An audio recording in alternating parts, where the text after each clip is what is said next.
બ્રાહ્મણ અને બ્રાહ્મણી હતા, સાતે કોઠાર ભરેલા, શરીરે સુખી પણ ઘરમાં છોકરો ન મળે.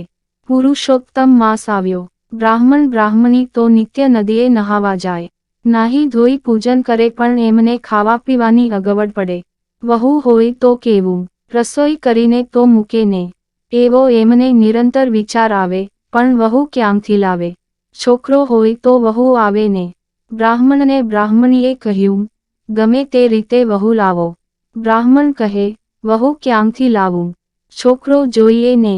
બ્રાહ્મણી કહે, કોઈ પૂછે તો કહેજો કે છોકરો તો કાશીએ ભણવા ગયો છે. બ્રાહ્મણીએ તો ભાતું પોતું ભેગું કર્યું. બ્રાહ્મણે ખડીઓ ભરીને રૂપિયા લીધા અને પરગામ જવા નીકળ્યો. બ્રાહ્મણ પૂછતો પૂછતો એક ગામ, બીજું ગામ એમ ચાલ્યો જાય છે. એક ગામમાં બ્રાહ્મણને કુંવારી છોકરીની ભાળ મળી.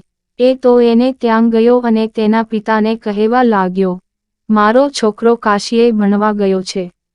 પુરુષોત્તમ માસ ઉતરે આવશે, માટે તમારી છોકરી મારા છોકરા સાથે પરણાવો. અરે ભાઈ, છોકરા વિના છોકરી કોની સાથે પરણાવું? છોકરીના બાપે કહ્યું, લેખન સાથે ફેરા ફેરવો, ચોથો ફેરો અધૂરો રાખો. છોકરો આવે ત્યારે ફેરવીશું. છોકરીના બાપે હા ભણી. નવરંગી ચોરી બંધાવી. મંગળવાજાંગ વાગતાંગ થયાંગ અને છોકરી તો પરણવા બેઠી. છોકરીને તો લેખન સાથે 3 ફેરા ફેરવીને પરણાવી દીધી. બ્રાહ્મણ વહુને લઈને ઘરે આવ્યો. વહુ નિત્ય રાંધી આપે છે. બ્રાહ્મણ બ્રાહ્મણી જમી પરવારી પૂજા કરે છે. એક દિવસ બ્રાહ્મણ બ્રાહ્મણી નદીએ નાહવા ગયા. વહુ રાંધવા માટે દેવતા લેવા પડોશણને ત્યાં ગઈ. વહુએ કહ્યું, કાકી રે કાકી, મને દેવતા આપો ને. પડોશણ બોલી, કાકી શી ને સાસુ શી?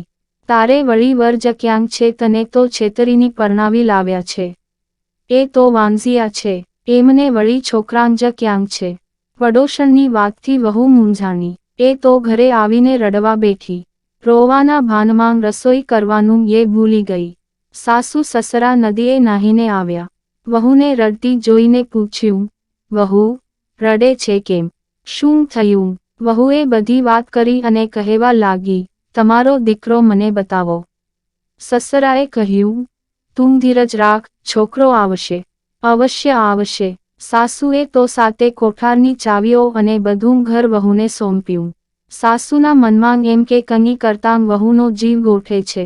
વહુએ તો સાસુ સસરા નહાવા ગયેલાં તે વેળા કોઠાર ઉઘાડ્યા. પહેલો કોઠાર ઉઘાડ્યો તો અનાજનો ભરેલો. બીજો કોઠાર ઉઘાડ્યો તો વાસણકુસણનો ભરેલો. ત્રીજો કોઠાર ઉઘાડ્યો તો જાતજાતના વસ્ત્રોથી ભરેલો. ચોથો કોઠાર ઉઘાડ્યો તો સોના રૂપાના ઘરેણાંથી ભરેલો. પાંચમો કોઠાર હીરામોતીથી ભરેલો. વહુએ તો સાતમો કોઠાર ઉઘાડ્યો. ત્યાં તો આ શું? દીવાના તેજથી આખો ઓરડો ઝગમગ ઝગમગ થઈ રહેલો અને દીવાને અજવાળે એક પુરુષ પોથી વાંચે. કેવો પુરુષ! પીળું પિતાંબર પહેરેલું, કપાળે કેસરની આડાઈ કરેલી, ખભે જનોઈ પહેરેલી, રેશમી ઉપરનું નાખેલું અને પોથી ભણે. વહુને જોતાં જ પેલો પુરુષ બોલી ઉઠ્યો, ઓરડો બંધ કરો, કમાડ ભીડો, મારા મા બાપના વ્રત ભાંગશે. પુરુષોત્તમ માસ પૂરો થયે મને બોલાવજો. હું આવીશ અને તમારા સાથે ચોથું મંગળ વર્તીશ ને પરણીશ. વહુએ ઝટ દઈને કમાડ ભીડ્યાં. એના મનમાં હરખ સમાતો નથી. એને સાસુ સસરાની વાત સાચી લાગી. પુરુષોત્તમ માસ પૂરો થયો. આજે ઉજવણું હતું એટલે વહુ તો ઘરે ઘરે નોંતરાંગ દઈ આવી. થોડીવારમાં બ્રાહ્મણો આવ્યા અને વેદના મંત્રો બોલવા લાગ્યા. વહુ કહે, સાસુજી ચોરી બંધાવો ને. આજે તો તમારો દીકરો આવવાનો છે. ભૂલી કેમ ગયાં? હજુ તો મારે ચોથું મંગળ વર્તવાનું અધૂરું છે. સાસુ તો વિમાસણમાં પડી. છોકરો શોને વાંચશી? એણે ભગવાનના ભરોસે ચોરી બંધાવી અને મંગળવાજાં વાગવા માંડ્યાં. બ્રાહ્મણો કહે, હવે વર કન્યા પધરાવો. સાસુને મૂંઝાતી જોઈ વહુ બોલી, કેમ મૂંઝાવ છો? તમે તો કહેતા હતાં કે મારો છોકરો કાશી ગયો છે, પણ તે સાતમા કોઠારમાં પોથી વાંચે છે. એમણે મને કહેલું, મારું નામ પુરુષોત્તમરાય છે, મને છેલ્લે દહાડે બોલાવજો એટલે હું આવીશ.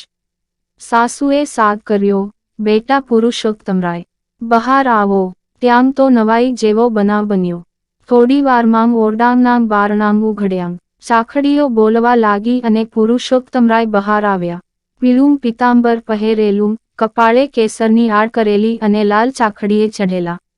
બ્રાહ્મણી તો પુરુષોત્તમરાયને ભેટી પડ્યા અને એમને પરણવા બેસાડ્યા. ચોથું મંગળ વર્તાયું અને પાંચમે મંગળે પુરુષોત્તમરાય પરણી ઉઠ્યા. ઘરમાં આનંદ થઈ રહ્યો. જય પુરુષોત્તમરાય. જેવા બ્રાહ્મણ બ્રાહ્મણીને ફળ્યા એવા અમને ફળજો.